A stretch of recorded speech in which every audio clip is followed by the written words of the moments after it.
collection. And moving on from there, Dion Turner has been doing this thing on the Cerebus Face It Books group, where he picks up single issue to get remastered from each phone book. He put in parentheses, I'm not sure why.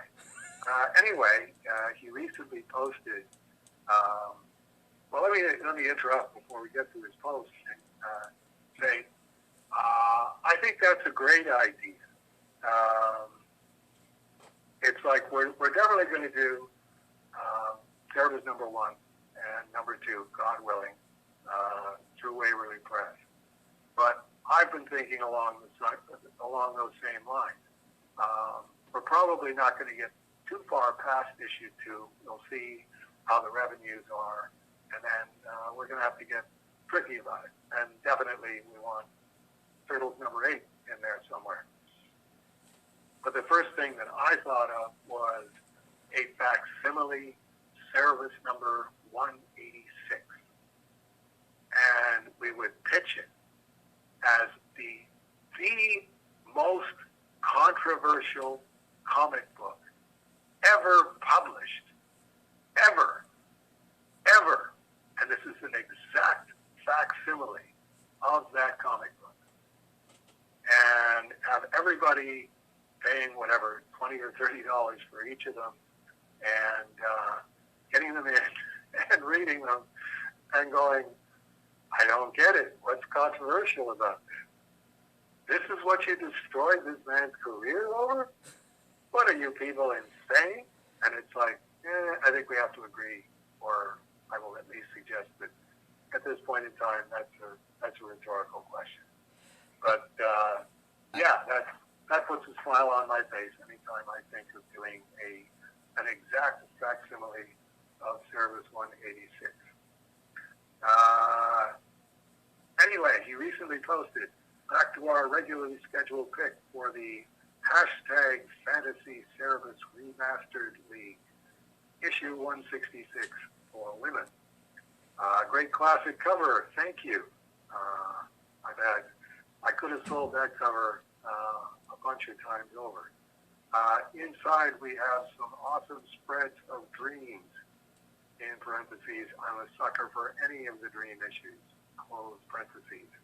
The page of Cerebus and Chaka on the chessboard with the moon in the background puts this issue at the top of my list. I can completely understand someone picking some of the Roach-focused issues if that tickles their fancy more. Like the Mind Games issues, Cerebus seems to be at his most powerful or most pure of intent when he's unconscious or not being poisoned by his own ambition. Very well put. Very well put. Everyone dreams in women. Okay, I'm not going to fetch a straight line like that. Everyone dreams in women. All characters have a vision or two that moves them around the chessboard for the start of reads. Despite Sandman being popular, I don't think that was the reason that the Roach became swooned in these issues. And then he goes on, at the back of the issue is a transcript of Dave's address to the Diamond Seminar in 1992. It's a great read and a little bit depressing, given the view of the comic shelves these days. It would be interesting to know if Dave had anything to add to this, near enough to 30 years later. And thank you for the question, Dion. Because you asked the question, I went to the Off-White House Library and I dug down in pile number 2 from issue 200 down to 166, and I pulled the issue out and I reread the Diamond Seminar speech and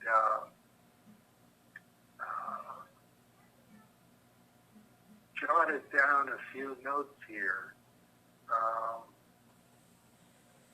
I think the biggest thing reading the speech and reading, like I can see what I'm trying to do. I'm trying to make a place for self-published comics in the direct market and in all comic book stores.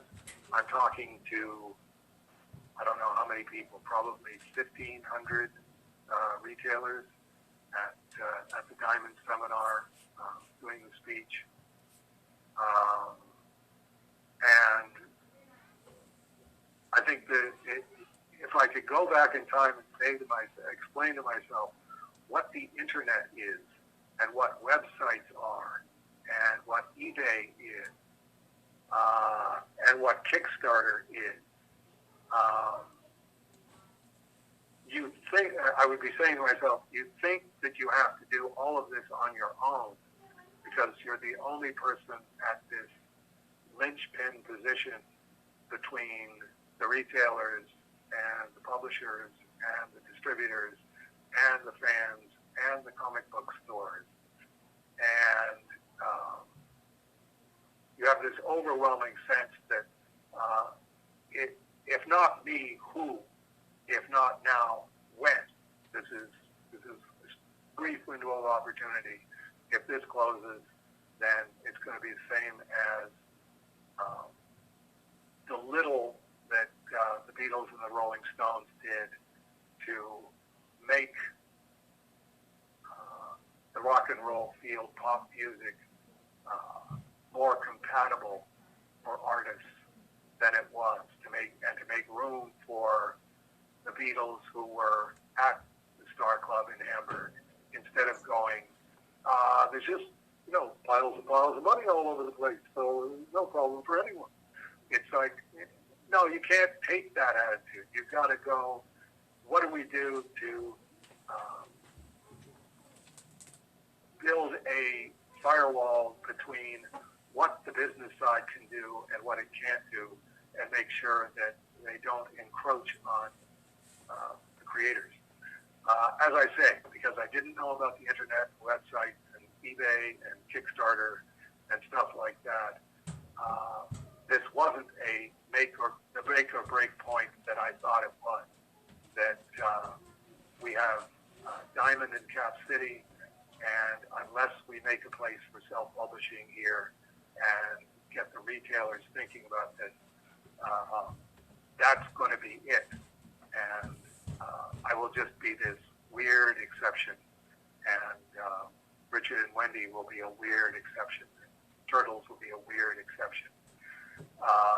There are, I'm sure, dozens, if not hundreds, if not thousands, of very successful self-publishing cartoonists on the internet who became successful enough right out of the gate, or built enough of the success on their own, that they don't even think about Diamond Comics. They don't even think about being in comic book stores. It's like, when they see what the structure is, it's like, no, I would far rather do this on my own and have complete autonomy and not have to give somebody 60% off on the book. So consequently, there was no need for me to take as much time out of my career as I did to try and make this happen, because it wasn't that necessary. But it is interesting reading Dave Sim from 30 years ago and going, wow, you're being really good and balanced about this. You're definitely selling this from the retailer side, and you're not trying to sound as desperate as you are to preserve self-publishing. So, like, good for you. But it would be nice for me to be able to go back to 1992 and say, you don't have to do this. None of these books that you're trying to preserve and support are going to be around in 5 years, and the ones that are, they'll be around because they're really popular. It doesn't matter who they were coming out from. So consequently, I would say, don't worry about doing that. When Image comes along, do 2 comic books a month. Like you did in Hawaii, do do one, do the latest issue of Cerebus, but do something for Image, because these books are selling 1 million copies each. All you have to do is do the first 5 months after Image is viable and up and running, and you'll have enough money to make all of your DaySim dreams come true for you and Cerebus and the Off White House and all the rest of it. Be a little more self-centered. Be a little less altruistic. But of course, if I had done that and I had generated that kind of money, I didn't have the proper personality for it at the time. I would have done something like Kevin did, go and marry the penthouse pet of the year. It's like, bad idea. But if you've got billions of dollars that other people don't have, it's one of the options. It's one of the hurdles you're going to have to get over. And that's probably a hurdle that 1992 Dave Sim would have got. Do I have to jump over this? I don't want to jump over this. I want to trip over this one. Can I pick my penthouse pet of the year? Also reading it, I didn't know that Diamond was going to supplant Cap City, which, at one point it was, this town ain't big enough for the both of us. So, Diamond signed up all of their exclusives, and they got the top 5 publishers, and that basically put Capital City out of business.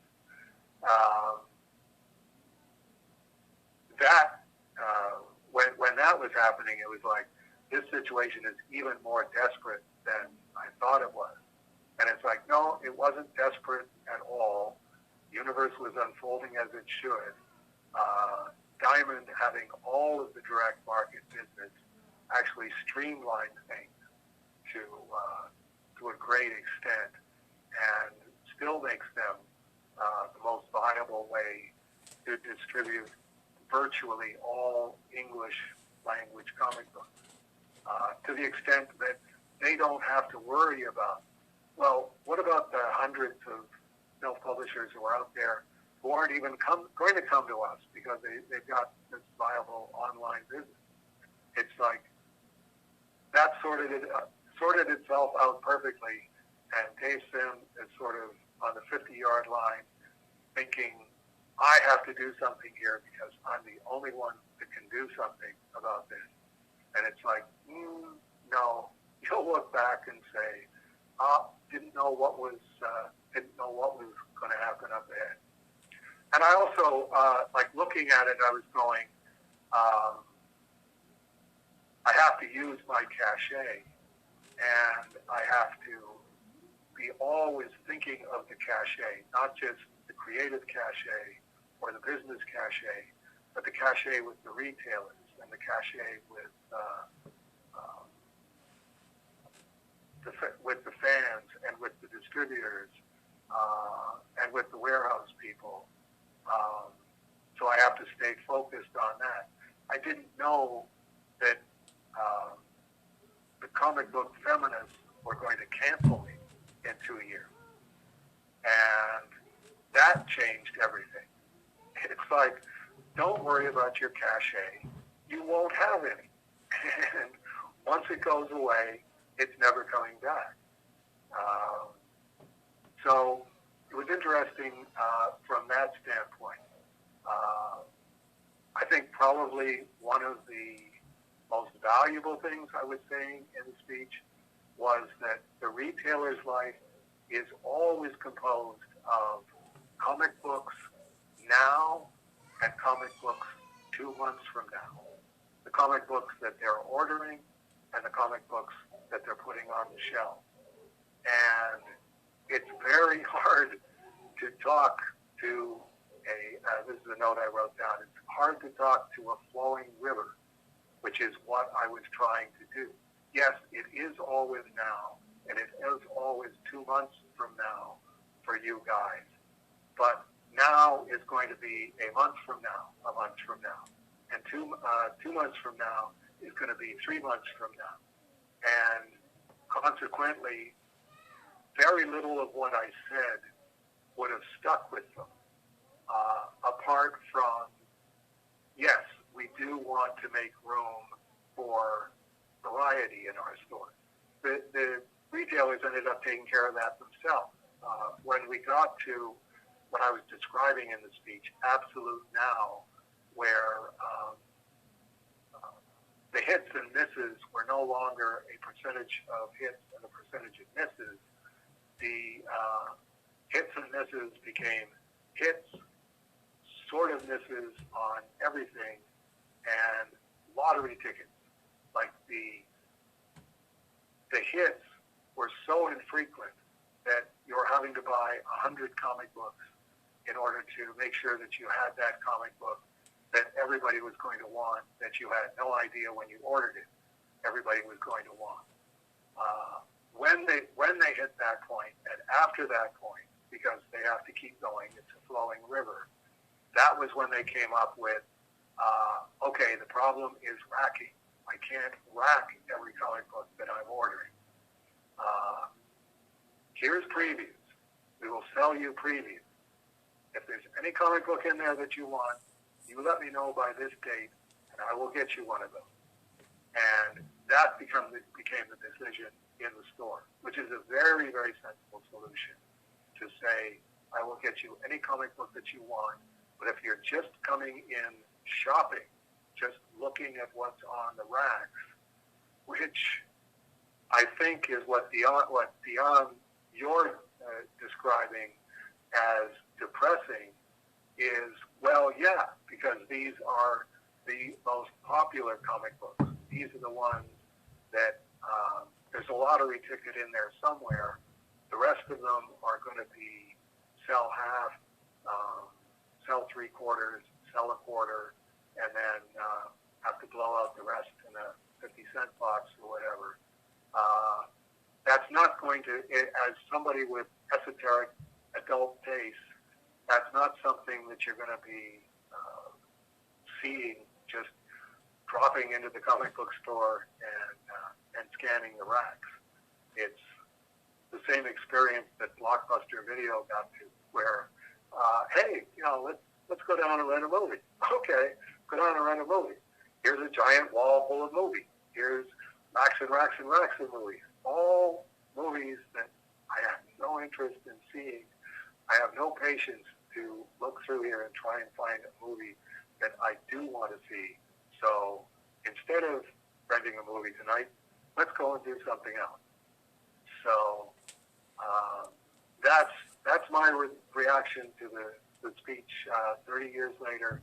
It was one of those when you're a guy who is really at the top of your game, the top of your popularity, somebody that would be picked to do the keynote address for the Diamond Seminar in 1992.